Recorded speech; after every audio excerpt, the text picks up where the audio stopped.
Welcome back to the Grind, Sleep, Repeat podcast.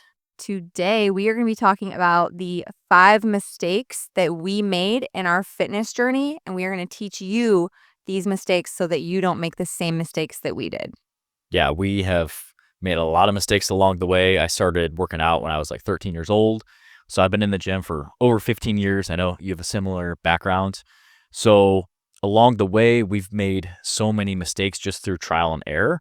And we just want to fast track that and have you learn from the mistakes that we've made and talk about some nutrition stuff, talk about some workout stuff.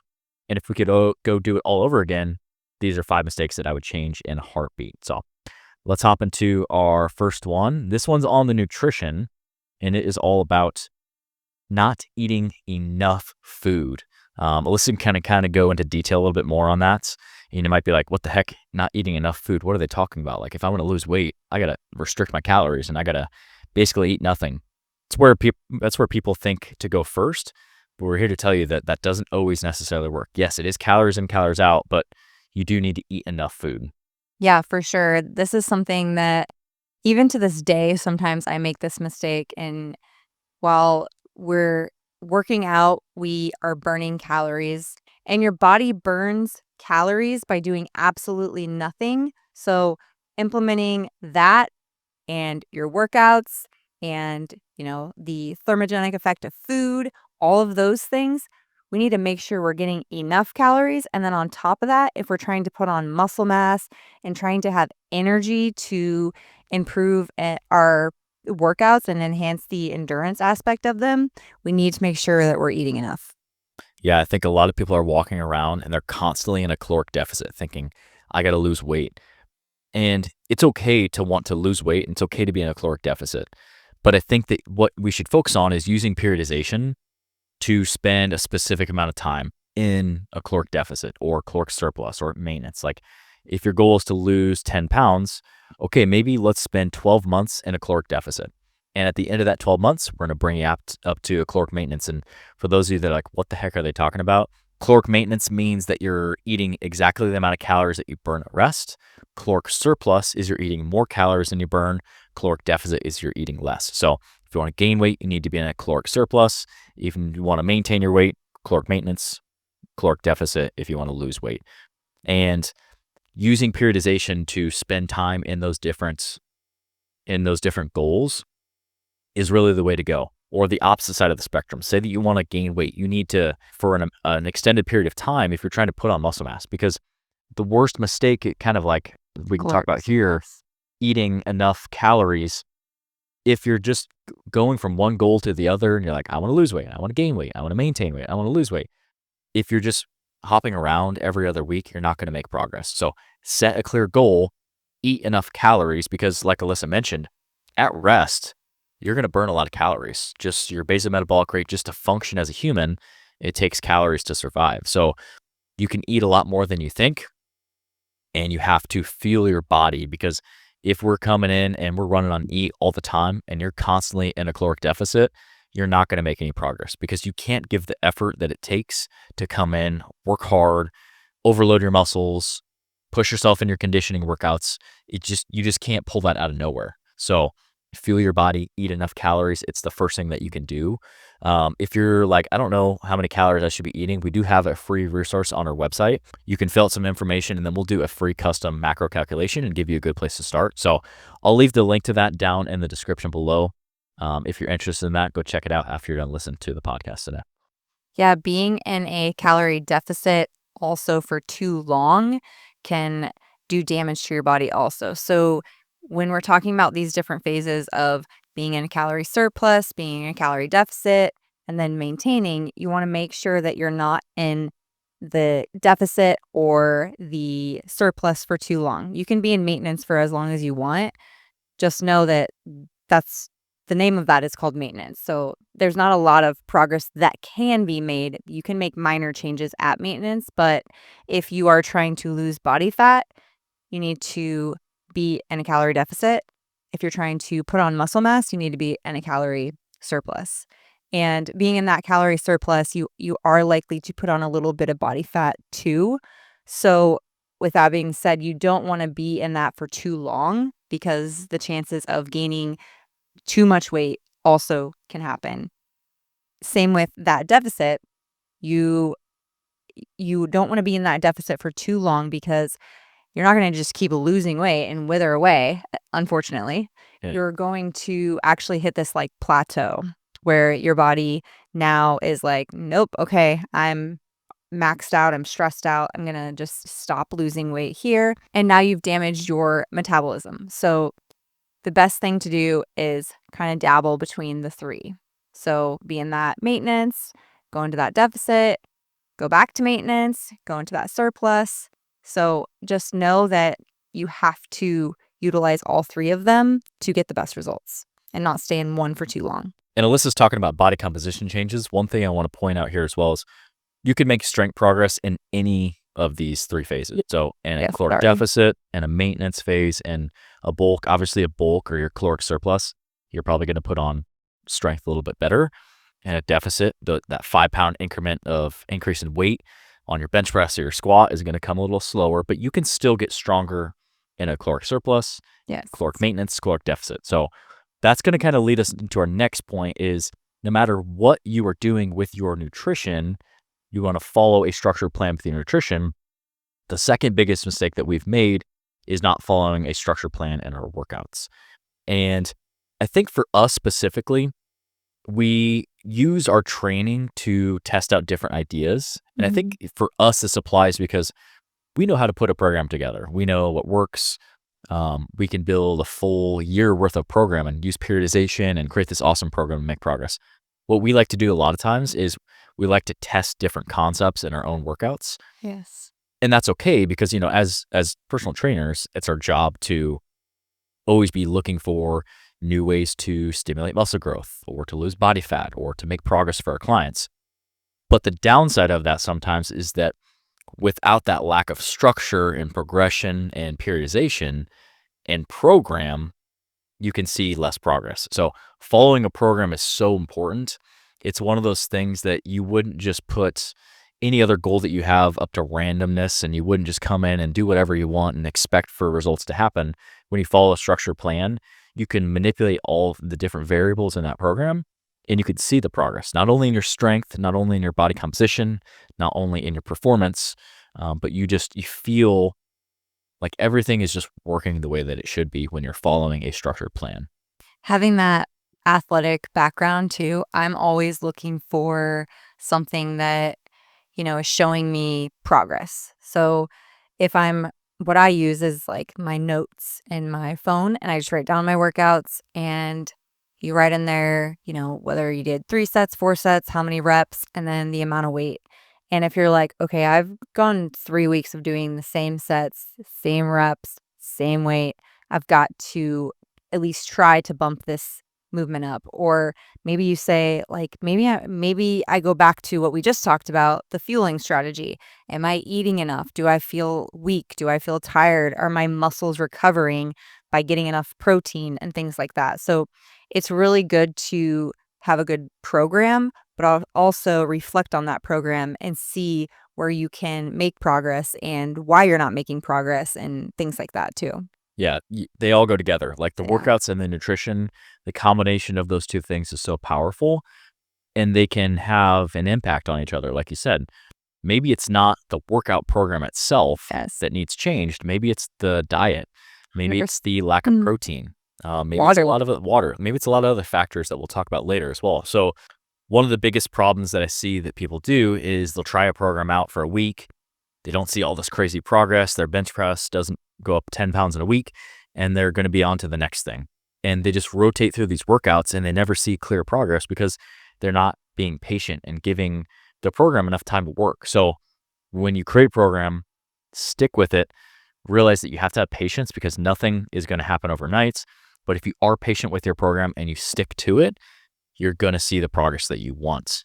I think a lot of people, they get too impatient with it. And I think that's one place where you can't rush the progress. If you're doing everything right, give it time and it's going to work. Yeah, and if you have like one specific goal too that has to do with your training, like for instance, I want to, you know, do a pull-up. if you don't have a program set, how are you going to accomplish that goal? You have to dial in on that specific goal and narrow down your programming based off of that goal. Or I want to grow my glutes. Okay, well you need a program that, you know, will help you achieve that goal. So if you have a specific goal besides just like, oh, I want to lose fat, you have a actual narrowed down goal that reflects on your strength training program, you have to have a program that is going to set you up for success, because that will get frustrating if you're like, I want to do a pull up, but you're not structuring in doing pull ups more than once a week, or, doing different variations of pull ups. You're on the lat pull down machine, you're on the pull up bar rig, you're doing negatives, you're doing banded pull ups, things like that. You're never going to see progress. So you do have to have a program put in place. Yeah. And with that said, if you're looking for help creating a program, we do also offer online training. We have a gym here in Nebraska, but we also create structure and programs for people and work with them online. So if you are interested, click the link down in the comments in the description below after you're done listening today. You can fill a form and we can set up time to chat more about your goals. We also have another link that will do a free custom workout, so you can get a sample of what a workout looks like working with us. So we have some really good links down in the description in the comments below that have some good free resources for you guys to get started and just have some structure and get going in the right direction. Yeah, and see if it's a good plan that you're looking for or that works for you and based off your goals. Yeah. So the next one, our third mistake, is improper recovery, not recovering enough. I think more than half the people in the gym are probably guilty of this. I think it's really easy to under recover with your workouts. Alyssa can kind of go in depth on that. Alyssa is queen of recovery. She is amazing. She does all the things right. Alyssa is like the healthiest person that I know. So I'll let her take this Need to call out. the recovery aspect, because she is really good at nutrition and recovery and taking care of those things. Well, I appreciate that. I try, but I think there's a couple different ways that this goes. With the first one being making sure that you're getting enough rest. And with that being said, Jordan and I both are guilty of in previous years, we were training 7 days a week. And you can do that maybe at a certain age and it doesn't hurt so much, but as you get older and you have more responsibilities and you have kids, you start feeling that your body's fatiguing. You can only handle so much. So giving your body at least that one rest day a week where it's like a full rest day, yeah, we're walking and stretching and doing some mobility work, but giving it a full rest day from the gym is important. And on top of that, we're also, like I said, getting enough sleep, because sleep can also contribute to your recovery in the gym. And I think that's something that you and I both are trying to improve at, because like I said, we have other lives besides just being at the gym. We have kids and we have sporting events to go to, and sometimes it's more important for us to stay up late because that's the only time that we get together. So making time to get enough sleep, and what that looks like is at least that 7 to 8 hours a night, I think is definitely key. Yeah, I think, when I was in college and also my early 20s, fresh out of college, not a lot of responsibilities. Obviously, I had a job and I was training, but outside of that, like, I could work out for 2 hours a day, 7 days a week. Yeah. Sometimes I'd even do 2 days. And as you get older, not saying that there's anything wrong with that, but as you get older, we have kids, we have family, we own a gym, run a business, but there's a lot of hours that we devote to that each week. Like you said, the recovery becomes so much more important because you understand that you're not recovering as well. So sleep, proper hydration, eating enough protein. We kind of talked about nutrition earlier and we talk about this all the freaking time, but getting a gram of protein per pound of body weight every single day will drastically decrease your soreness, and just help you have better workouts. Because if you're Yeah. constantly sore, you're coming in, you're achy, and you're like, today I'm going to give 80%. Today I'm going to give 80%. If you give 80% every single day, you're going to see 80% of the results. So Yeah. and it's already hard to make progress as it is. So recovery is so important. Another thing that I suck at, but I need to be better at, is just doing enough mobility work. That's my Not favorite. Yeah, Alyssa's really good at doing It's my mobility work. favorite. I need to be better at it. Um, we'll talk about warm-ups. I'll give you a little hint about what our next one is in a second, and I'm really good at that, on incorporating good warm-ups, and that Mm. is corrective in nature. But I think when I'm most consistent with my mobility work, I think it gets overwhelming sometimes. I think the easiest way to do it is pick 2 to 3 exercises, 2 to 3 stretches at the end of your Doesn't take workout much. and do those. I think that a lot of times we're like, I got to do these 20 different exercises that I saw online in order to become mobile and feel good. If you just take 2 or 3 exercises, maybe one for the muscle that you hit, one for a muscle that's tight, and then one that you just like. If you do 2 to 3 a day after your workout, it takes you less than 10 minutes. You're going to feel really good and you're going to maintain mobility, because as we age, we don't want to lose the mobility, because once you do, it's so much harder to get it back. So Yeah. staying mobile is also very important. It's also going to help you clear out some of the soreness from the byproducts of the muscle contractions that you've been training really hard. You're going to have some fatigue and some DOMS built up. So recovery is important. We are also doing ice baths and saunas. Yeah, I was gonna Um, touch on that too yeah, a little that's bit. that's something that I do really enjoy. The ice baths, I noticed that my legs get kind of achy, and I do notice that the ice baths kind of help with that. I don't quite have as achy of legs, and especially right now, I'm trying to grow my calves. I got tiny calves. I'm hitting calves like 2 to 3 times a week. I'm hitting them hard, high volume, heavy weights, like I'm doing everything, and they're achy all the time. So the ice baths are really helping with that. And then sauna, like sauna is amazing for improving sleep, decreasing stress. Obviously, there's a lot of health benefits from the sauna too, as well, and decreasing all-cause mortality and stuff like that. And we can talk about that and what we do with our sauna protocol each week too. So something I wanted to mention too is when you're implementing these, cold plunges and the sauna exposure, you can also be doing some stretching in the sauna. It's actually a really great way to get an even deeper stretch because we're heating up those muscles and they're going to be a little more limber. So if you're like, I don't have time for all of this, this is overwhelming, it's too much, kill two birds with one stone by, doing the sauna and stretching at the same time, and you'll be able to get more done in a shorter amount of time. Yeah, But for sure. And again, this is what we're doing. You don't have to do everything. Like, the main thing is nutrition and your workouts. Those are the first two that I would try and nail. Create a program with your nutrition, create a program with your workouts.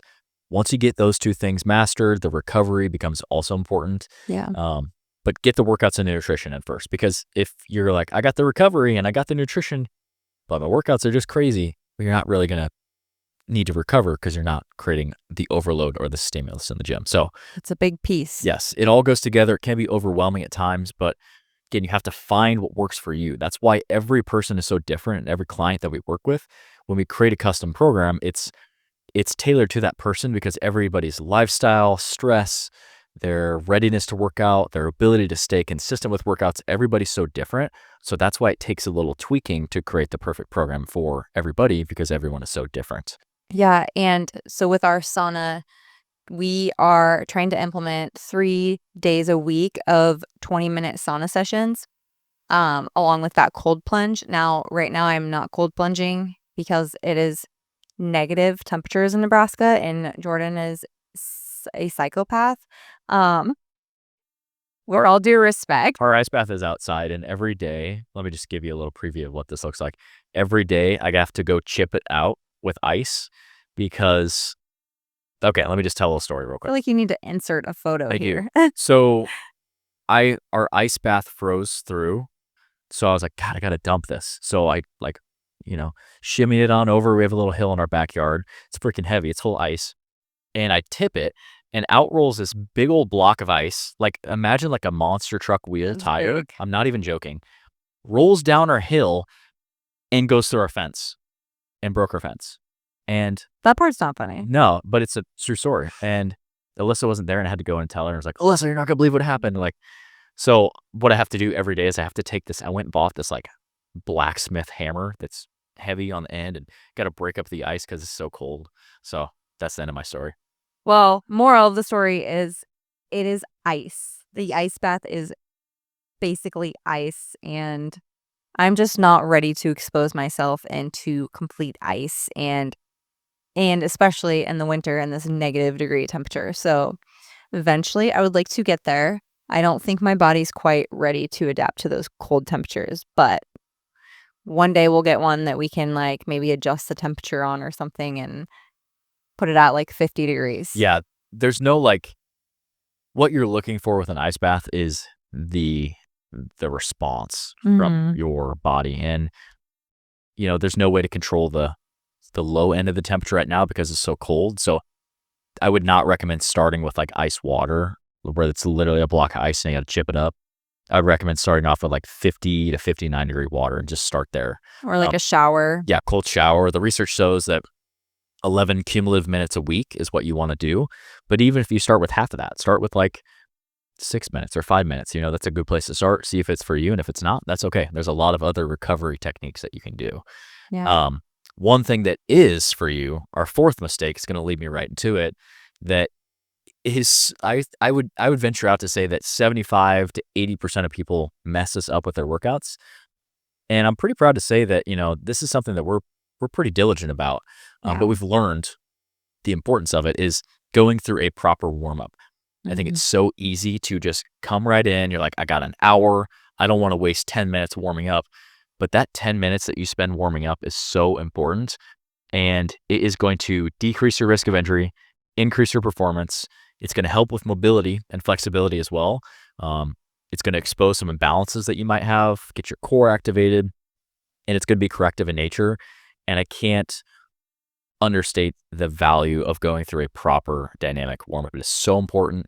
Just take 5 or 10 minutes. You're going to notice long term that you're going to see a lot less injuries. You're going to feel better. You're going to be able to lift heavier weights. And your workouts are just going to be overall better.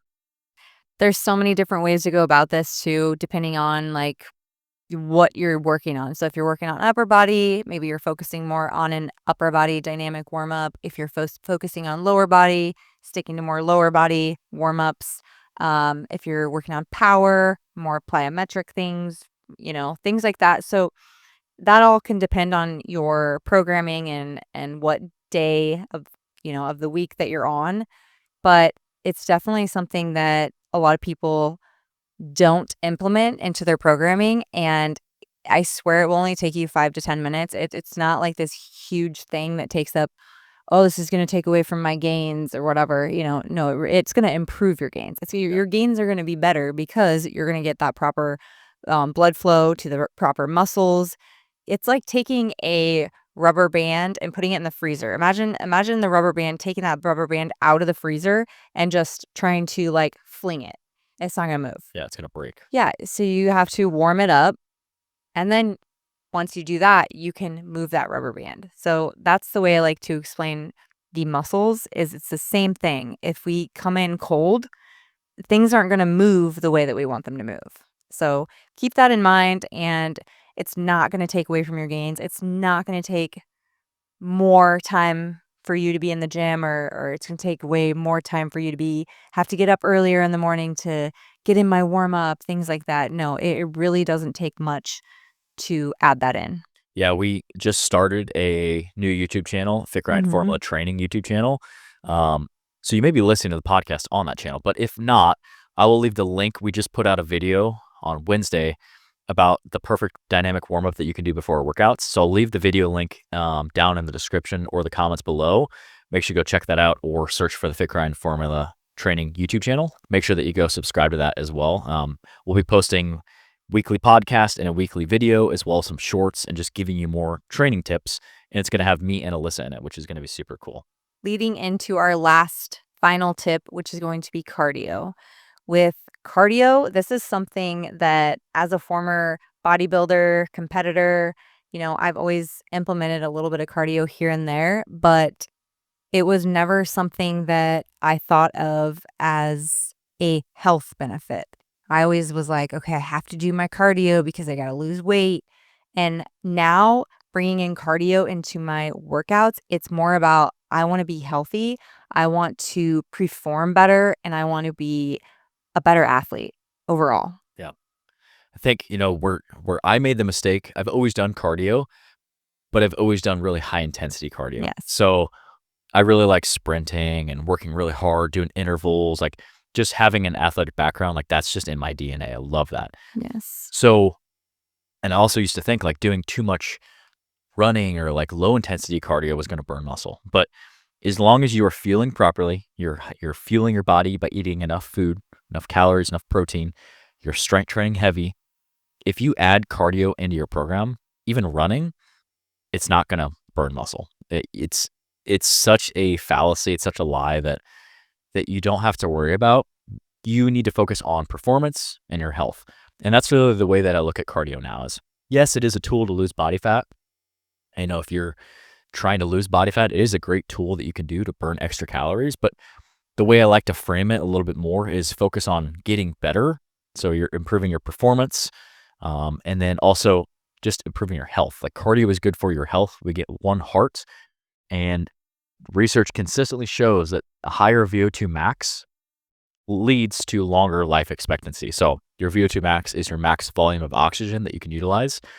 If you increase that through high intensity cardio, building a more efficient aerobic energy system, you're going to typically live longer for more high quality years. So looking at twofold performance and health is really important to look at that. And then have, obviously, yeah, it's going to help you lose body fat as well. That's a Yeah. good extra benefit that will help you with your body composition goals. Yeah, it's like you said, it's a tool that we can put into our toolbox as far as fat loss goes. It's not something that we go, "Oh, I wanna lose weight," and we instantly grab that cardio tool. We wanna make sure that we implement all of these other things and make sure all of the pieces fit in the puzzle, and you're gonna get the best bang for your buck in your program and your overall results. Yeah, the way that we'd recommend using cardio, again, everybody's going to look so different depending on your goals, but I would say bare minimum, I'll give you a bare minimum, is at least have one high intensity day and one low intensity day. So one day where maybe you're doing more interval style, you're on a rower, you're on a bike, you're on the treadmill, Yep. you're pushing sleds, and start with like 1-to-1 ratio. So like 30 seconds on, 30 seconds off. You can start to increase the duration. You can start to increase the sets. You can start to increase your work time. So it could be like 40 seconds on, 20 seconds off, more of a Tabata style. You could get really creative with it. And then it would also have one lower intensity day. So you could, again, use the rower. You could run. You could use a bike. You could walk on an inclined treadmill, whatever you prefer, but just keep your heart rate low.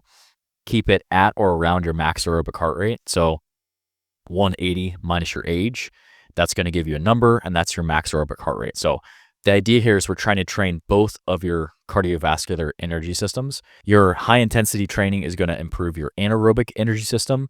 Your low intensity is going to train your aerobic energy system. So having a balance of both is going to improve your performance, improve your health, and it's also going to, again, help you with your body composition goals too.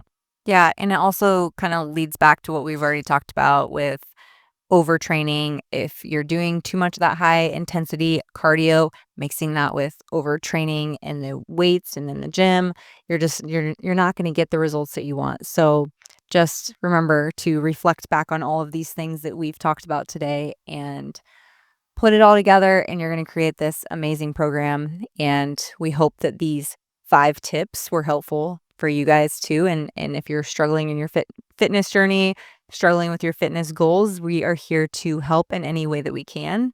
So I hope you guys enjoyed this video today, and we'll see you guys in the next one.